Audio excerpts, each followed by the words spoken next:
today. I am Mark Reichman, Noble Senior Research Analyst covering the basic materials and industrial sectors. I am pleased to introduce Mr. David Nark, Chief Marketing, Communications, and Investor Relations Officer for AZZ Inc. AZZ, headquartered in Fort Worth, Texas, is North America's leading independent provider of hot dip galvanizing and coil coating solutions to a broad range of end markets. The company's shares are listed on the NYSE under the ticker symbol AZZ. David?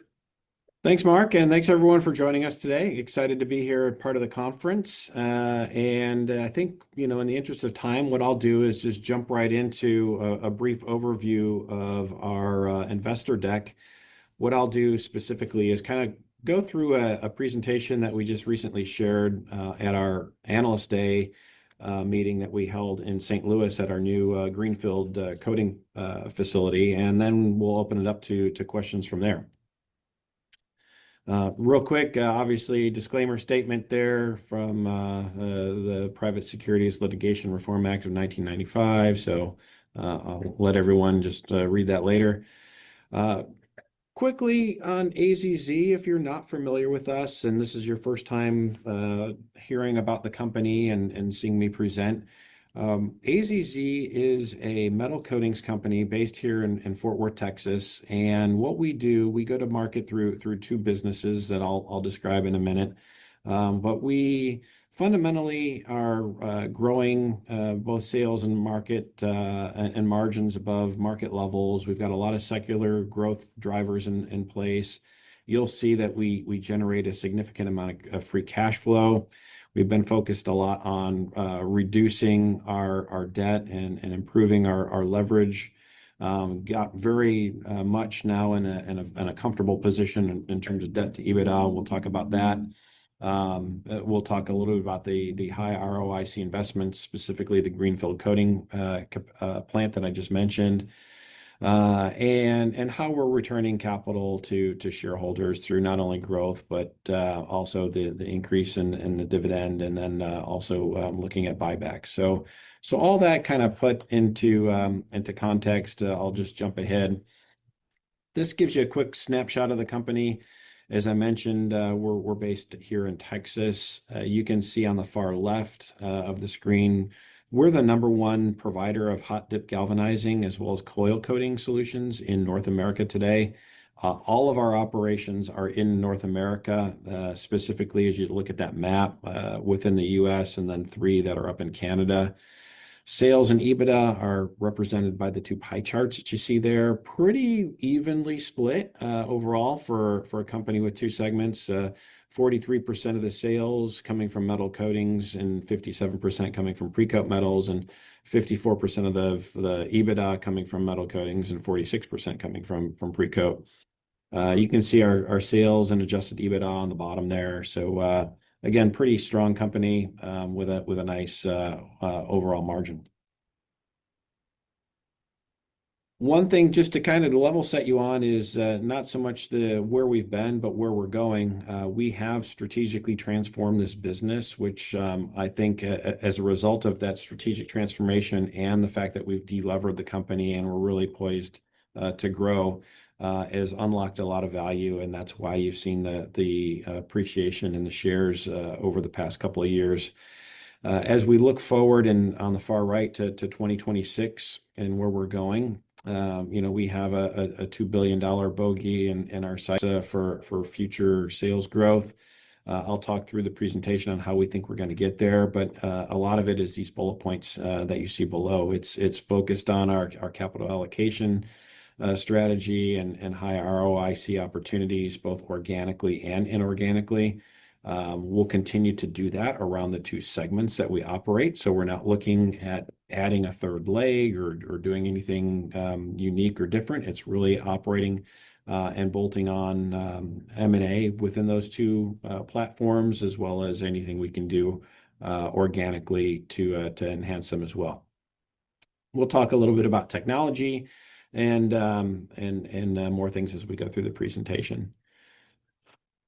Real quick, just I guess kind of a reasons to believe everything we were telling you today chart is kind of taking a look at these five things listed on the left, our commitments and our achievements to date, and happy to see that we've checked the box on all five of these, whether it's target leverage and debt reduction. We've said we want to be within 1.5 to 2.5 times, debt to EBITDA. We're currently at 1.7 times, so we're really happy about where we're at in our range. And I say that we're really happy because when we did the strategic transformation and acquired Precoat Metals, our debt to EBITDA had spiked as high as 4.2 times. So we've methodically brought that down into a very comfortable spot today. On the cash flow generation, again, you can see kind of our guide around EBITDA and margin. We're happy to be operating within that range today. Acquisitions, we moved from a policy of saying that we would not do any acquisitions for 2 years. Again, this was 2 years ago because we were paying down the debt. To a point now where we're saying that we're opportunistically looking at acquisitions if they make sense within those two segments that we operate. And we've recently completed one this year and have a strong pipeline of others. And again, dividend increased the dividend most recently from 17 cents to 20 cents per share back in June. And we're committed to taking a look at that on a regular basis now. And we've been known as a very long-standing dividend paying stock, not a high yield, but certainly something that has paid very consistently over time. And now we're in the phase of where we're looking to methodically look at whether or not we move that up on an annual basis. And then with respect to share repurchases, we do have a 10b5-1 in place, opportunistically there to purchase shares and offset dilution, and that's the main focus of it. But we will look, as I mentioned, opportunistically to buy in more shares, as the market rolls and the year rolls forward. Real quick on end markets. On the left, you can see all the different end markets that we are playing in. 55% of our end markets are construction. It's broken out between infrastructure construction, non-residential construction, and residential construction. Each one of those represents about a third of that 55%. That is then followed by industrial, transportation, consumer, electrical, and other end markets. So we've seen with some of these, they've been performing quite nicely and doing quite well. Other markets have been performing a little slower than I think anybody would like to see, particularly things that are exposed to residential due to the high interest rate environment and the lack of new homes being built. But other areas that are doing quite well, continue to be on the non-residential construction side and infrastructure, anything that's exposed to AIIJA funding, particularly transmission distribution, ports, waters, airport security, data centers, anything like that. We do have exposure to all that, and those are performing quite nicely. In addition to that, we've got all of the secular drivers listed on the right hand of the screen, driving the business forward as well. This just gives you a quick look at some of that infrastructure spend, as I mentioned earlier. From AIIJA, there's about $110 billion earmarked for roads, bridges, and projects, $65 billion for clean energy, and about $75 billion for data centers, water, airports, and other. About half of this collectively has been already allocated out, and we think opportunistically and optimistically about the other half being spent as well as we continue forward, as kind of a multi-year tailwind. Our value prop, real quick. One of the things and the reason why these two businesses are together, both of them are definitely market leaders, and I'll talk about that in a minute in their space that they compete. Collectively, both are tolling-based businesses. So fundamentally at our core, we're a tolling-based business. What does that mean? That means that we have very minimal commodity risk. We do not buy steel. We do not buy aluminum. Our customers do that, and then they ship that product to us, and then we provide, the value added service on top of that product, and then send it back either to them or to the job site to be installed. So no risk around, steel and steel fluctuation, and very minimal risk associated with tariffs and all the uncertainty there as well. Collectively, we'll talk about technology. We've got some proprietary technologies that are helping us differentiate and drive operational efficiencies. And a business that's definitely focused on the customer. We do Net Promoter Score on our businesses, and really focused in on that. We often talk about how, the number one criteria for our customers is not price, but it's service and quality. And so we're very keen on making sure that we maintain the best possible customer experience. Kind of talking about technology, the two technology systems that we have in the business, on the galvanizing side, we call it our digital galvanizing system. And on our coil coating side, it's called Coil Zone. Both of them have taken paper out of the business and made things more electronic and automated. But they're also providing, real-time access to our customers so that they can see where things are in the pipeline, whether they're on track, off track, if there's any changes to an order, they can place orders in the system, and also get real-time visibility back on when that's available to be either picked up or delivered. So, for lack of a better word, it's sort of the Domino's pizza tracker of AZZ, and provides a lot of stickiness with our customers. In addition to that, on the technology side, we are investing in things like AI, and more we get questions about AI. So we have a backbone system in Oracle that is AI ready, and then we're also have established policies and procedures, and in addition to that, piloted a few things like Microsoft Copilot and Teams, where we have turned those on and are making those available to our management teams to make decisions in a faster and a more real-time basis. On R&D, we have a longstanding relationship with Texas A&M, who we've partnered with on several R&D projects. These are usually around operational efficiencies for our galvanizing business, and have really demonstrated a lot of success in helping us improve margins and extend the life of our kettles. So very pleased with what we've been doing on an R&D front.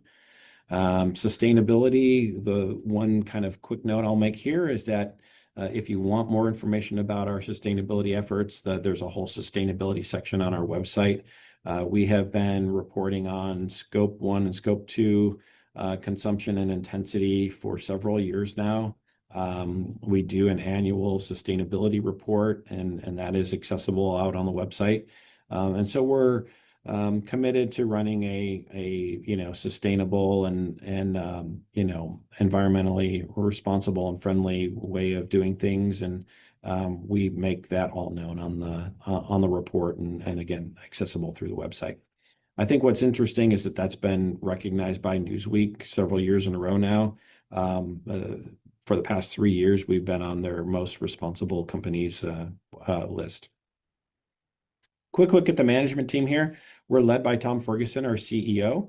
Tom's been with the business now for going on 12 years.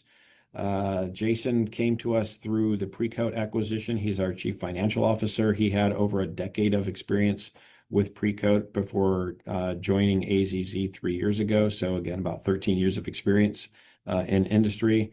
Brian Stovall runs our metal coatings business. He's been here for over 30 years. Jeff Alines runs Precoat Metals. He assumed the COO role when the COO of that business announced his retirement earlier this year. That individual is actually Kurt Russell, who you see just to the right of him. Kurt has taken the Vice President and Chief Strategy Officer role, and will continue to do that until his retirement here in basically another month.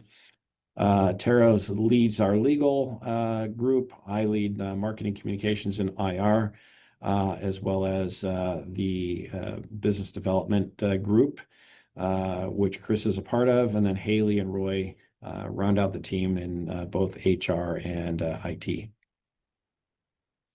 So real quick on, where we're heading in terms of goals, we in our analyst day had noted that we would like to get to that $2 billion mark by 2028. As an estimate, we think to get there, we're going to need to do two things. One is going to be to grow at 2x GDP organically, and then also execute on some M&A targets. And I'll get into the targets in just another slide here. But while we do all that, we also said we wanted to maintain our best-in-class financial performance. So, currently the business is running at about a 22% consolidated EBITDA margin. So we want to make sure that we're not only maintaining, but growing that over time, over that same plan period. Focusing in on greater than 12% ROIC, and again, maintaining that leverage between 1.5 to 2.5%. So, or 1.5 to 2.5 times. So again, what we're really trying to communicate here is that we're going to operate in a very fiscally responsible manner. We can grow the leverage and then quickly pay that down again, as we've demonstrated previously, and we'll do that without sacrificing margin in the business. Kind of taking a quick look at the pipeline. The markets that we operate in are highly fragmented, so it does create opportunity for us to go out and continue to be the consolidator in both spaces. We've looked at over 68 opportunities. We currently have 13 of those that are under evaluation somewhere in our process. And as I mentioned earlier, we've closed one already this year, and are looking at hopefully doing at least one more as well this year too. Quick look at metal coatings. Again, talking about what this business does, it is a hot dip galvanizing business. We galvanize things after they've been fabricated. So this picture where you see this individual in our laydown yard, all of that steel is gray. It's all been galvanized, which makes it that gray color. But I think what's interesting about this picture is just how diverse and different all the different structures are. So you have everything from I-beams in here that are going into data centers to structures that are going to be used that are in the solar market, high voltage transmission towers in the back, and then some guardrails. So it's a very diverse look at what comes into our plants on a daily basis, and again gives you an idea of what we're galvanizing on a daily basis. In addition to hot dip galvanizing, well, we do spin galvanizing, powder coating, plating. And again, our overall market size and market share are listed on the screen there, about a $2.5 billion market and a 27% share. So a great little business continuing to grow, and you can see the historical growth in EBITDA over time on the far right. I'm going to skip ahead just in the interest of time on some of these things. Again, here's the historical look for this particular segment in terms of its growth in sales and EBITDA. So nice steady growth over the past several years, as well as the trailing 12. Last but not least, on metal coatings, again, just some of the secular drivers focused in on this business. We continue to see that happening with reshoring, nearshoring, infrastructure spending, and data centers. We're leveraging technology. We're looking inorganically at several white space markets in North America to kind of fill in places on the map. And then, we'll continue to look. We've not done a greenfield on this side of the segment since the last one was 2017. Certainly that would be an option if we can't get something inorganically done in a market that we would like to see. We can always look at that as a future opportunity as well.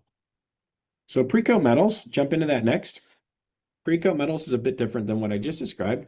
Precoat, what we're doing there in a very highly automated process, we are bringing in coiled steel or aluminum that is fed into a highly automated buildings that are about 2 football fields long, And what we do is uncoil the steel, we clean it, we prime it, we paint it, dry it, and then roll it back up. And you can see several of the different coiled steel here that's represented of what we do. Several different colors. We have over 200 shades of white alone on our books that we can do for customers, and they can virtually pick any color they like, and we can coil coat it for their needs. Market share here, 21%, which again is still a market leading position. The market size, as you can see, is much bigger than the galvanizing side. And again, a very steady growth in EBITDA. Kind of jumping ahead, again, the financials, similar kind of look, nice steady growth over the past 5 years, as well as the trailing 12. And EBITDA margins, again, around the 20% range. Real quick, just a head nod to the 2-year construction project that we completed on time and on budget. We did do a greenfield plant expansion, which Mark has recently toured as well. This was a $125 million project that we accomplished over the past 2 years, and very proud of it. It in particular serves the growing need for coated aluminum product in the marketplace. Contractually, this one has a 7-year take or pay contract with a contracted sales rate of $50 million per year over the next several years. So a nice anchor customer in there, and we do have line of sight to filling the remaining 25% of the capacity from this facility as well. So it is ramping. It had its most or its first profitable month this past month, and just came online this year. So again, we're still in the ramp period of this facility, but really excited about it and the prospects that it has for the business going forward. Quick look at the secular tailwinds there. Again, several things, reshoring and nearshoring, the migration in the beverage space from plastics to aluminum, and then the growing use of pre-painted steel and aluminum in the manufacturing process. So things like the white goods market, as you can see on the left, or it could be commercial construction like storage units, as you see pictured here. And then, of course, the beverage and bottle market. Quick look at the combined financials. So again, if you take those 2 slides I showed earlier, one for each segment, and you were to stack them on top of each other, this is the consolidated view of sales and EBITDA over the past 5 years, plus the trailing 12 months. And this was 12 months ending in May. We've got another financial quarter that's underneath us, and we'll be announcing results here in early October. So we'll get another fresh look at this in the near term. Resiliency, the business has held up really well. This is a look way back during the last big financial crisis in 2008 and 2009, and you can kind of see how the business performed. It was growing along quite nicely, had just a very modest decline that was attributable specifically to pre-coat, and then a strong recovery afterwards. So the business holds up really nicely through cycles. And again, I think it's due to the broad base of customers that we have in both segments. Real quick look at capital and capital structure. This is where we're at now. We're at the end of Q1. We were at 1.7 times debt to EBITDA. Again, very comfortable within that range that we had talked about earlier, and we've got no debt maturities coming due until FY 2029. More on capital allocation, real quick on the far right, you can see our focus is on several things. So number one, strategic M&A, so doing the bolt-on acquisitions that I mentioned, focusing in on high ROIC investments, maintaining that leverage, and then as far as returning capital to shareholders, committed to growing the dividend. As I mentioned, we increased it this year for the first time since 2017, but we're now back in that cadence where we're looking at that on an annual basis, as well as opportunistically looking at share repurchases, not only to offset dilution, but additionally if needed. this slide's just a quick look at, AZZ. It's sometimes hard to comp us versus others just because we are unique in the space. We're not a coatings company, we're not a building products company, we're not a service center, nor are we a service mill, but we compete with all of them to some degree. And when you look at our revenue growth, EBITDA margin, or working capital, as compared to sales, we're kind of head and shoulders above everybody else with respect to our performance. And then I'll sort of end on guidance. This was our guidance as of we stated it at the Analyst Day. So sales of 1.625 to 1.725, adjusted EBITDA of 360 to 400, and adjusted EPS of 575 to 625. So with that, I'll turn it back over to Mark, and I don't know, hopefully we've got a couple of minutes left for questions. Thank you, David. So would you just please elaborate on AZZ's investment criteria for acquisitions? And by the same token, how are you thinking about potential divestitures? Specifically, what are the company's plans for its interest in Avail? Yep. Great question. So as far as criteria for, investments, what we're looking for, as I mentioned, is going to be clearly things that strategically fit within the two segments. So we're looking, at bolt-on acquisitions on metal coating, so galvanizing opportunities in North America, as well as coil coating assets that might become available on the pre-cut metal side. So that's number one. Number two, what we usually do is we look for them to be in white space areas where we might not operate or have a footprint today. And again, so if you kind of go back to the first slide and the map, you can kind of see where we're positioned and where we're not. And generally what we're doing is we're looking at ones that are going to be accretive in the first year. They're going to have that ROIC that is 12% or higher. And as I mentioned, have a strong strategic fit. So that's kind of how we, first lens kind of look at things. And I say, from there, then what was the second half of that question? Well, just staying on that topic, I think at the Analyst Day, Tom had mentioned kind of the size, Yep. And he said that the multiples had moved up to kind of an 8 to 9 times range, but you Yep. had the ability really to integrate and apply synergies that would actually bring the transaction multiples down. So I thought you Yeah. might elaborate a little bit on that. And then also just divestitures, because you have the Yeah. interest in Avail. They Avail. sold Yep. their electrical products group, but you still own it. You still have the interest in Avail, which has several other businesses within it. That's right. Yeah, that was the second half of your question. So thanks for reminding me on that. So on Avail was the assets that we had previously owned, and we had divested a majority stake of those back in 2022 to a company called Fernweh. And so they owned the majority stake. Those assets were comprised of both electrical assets as well as a welding services business, and collectively we called that AZZ Infrastructure Solutions. It was later renamed Avail once Fernweh owned it.